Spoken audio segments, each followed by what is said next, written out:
Hey, welcome back. A crap ton of work's been getting done on Dragline here, and I think you're gonna love the progress. I've been thinking about Dragline being a one-owner sled, but that's over a lot of years. 10, 20, 30, 40, 50, 1, 2, 53 years. Dragline's been on the Tura farm. 53. I wonder if that thing's still under warranty. So I think that negates the one owner sled thing. I think Dragline's been dragging some stumps.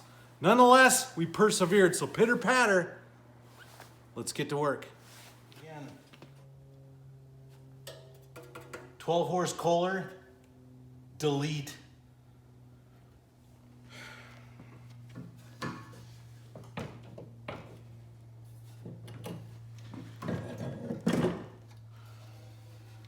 Hoochie mama! Holy shnikes, this thing is heavy. Oh.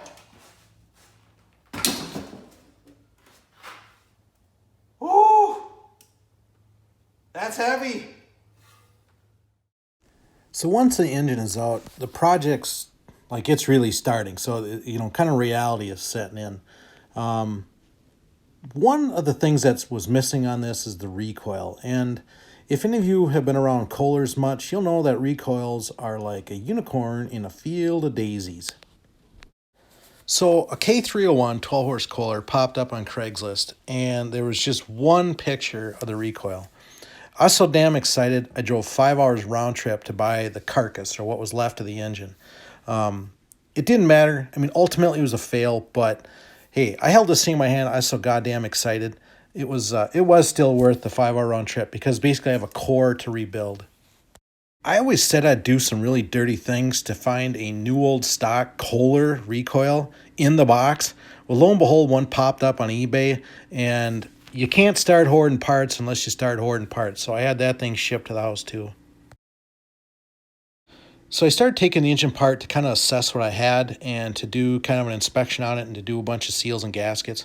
I was told, look, if the thing has good cross hatching, don't screw around with it. Just clean it up and paint it. So I got some high temp engine primer, high temp engine paint, and got this thing shined up really spiffy. Remember, one of the goals for the project was keep the rust, keep the patina, but as you can clearly see, I suck at that. So we got a nice black shiny engine. So I got a little bit distracted and put all that stuff aside and started working on components. So here I picked up a new diaphragm for the fuel pump, but it needs a little bit of modification for it to work into your old-bodied fuel pump. So I took the top apart, and the poppet valves look just fine. The springs look fine, so I was in good shape there. So I got a tip, and just a tip, from my friend Travis at Don't Get Daved. He said to check them parting surfaces for flatness. Well, they weren't. So I got them all polished up, and they're super flat. Thanks, Travis.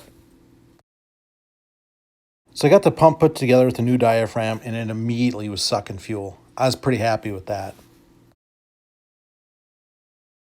I took this carb apart and started to clean it, and it was pretty roached out. So I decided, look, I'm just going to hit the easy button here.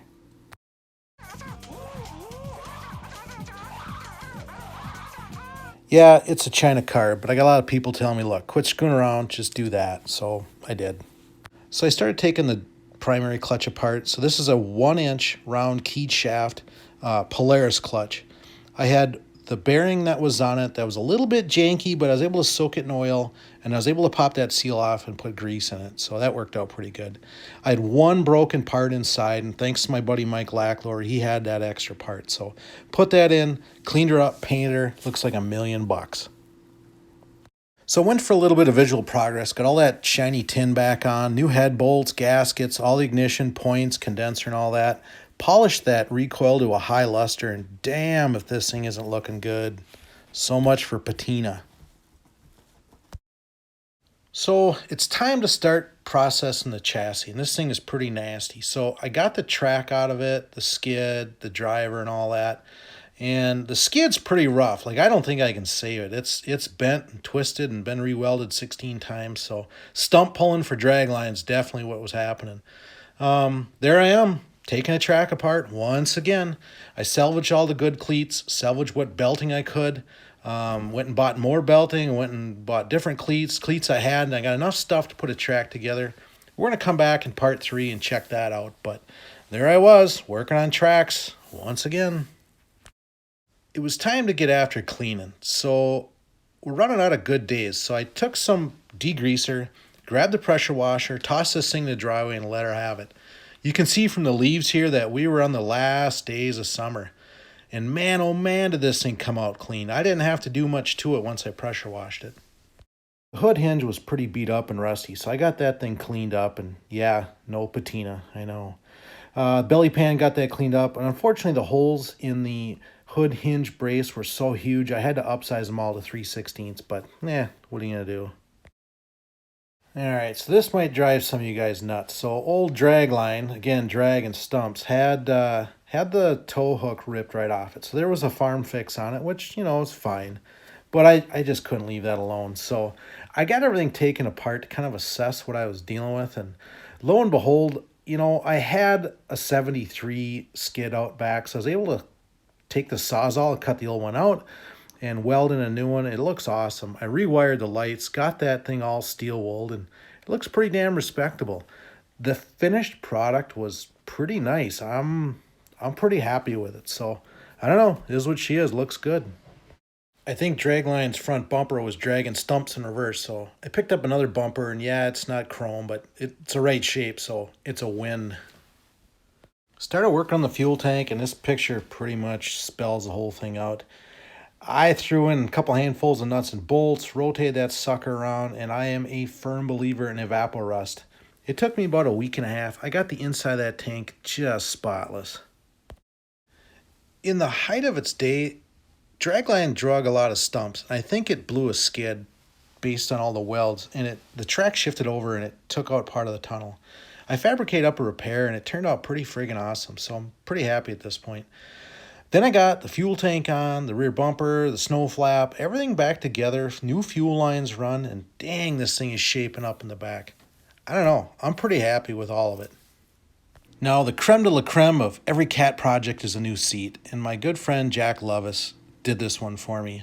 I was completely floored that he offered, and it makes this sled look awesome. I couldn't be happier. I'm grateful. Thank you, Jack. Thanks so much. Hey, welcome back. That was a lot of work that got done, but we still got a lot to go, so there is going to be a part 3, so stay tuned. Pitter patter, and thanks for watching.